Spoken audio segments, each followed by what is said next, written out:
Mimi moti yangu nimeamua wacha niongee hii tu hii nitoloke. Imagine mapastors wanaimbanga na jina ya Mungu. Ati unasikia pastor akisema leo nataka mnichangie pesa za kununua ngali, anachangiwa.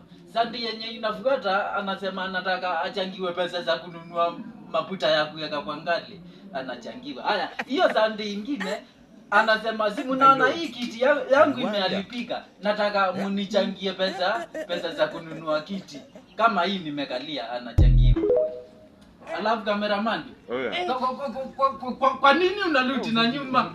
Nataka tuone kiti bwana. Ati watu waone kiti.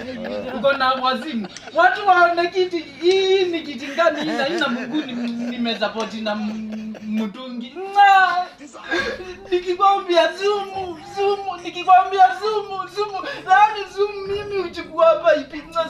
Sasa umewaonyesha kiti ya nini na ina Mungu. Haya hii record yenyewe mbazina na ikuongelesha. God have mercy. God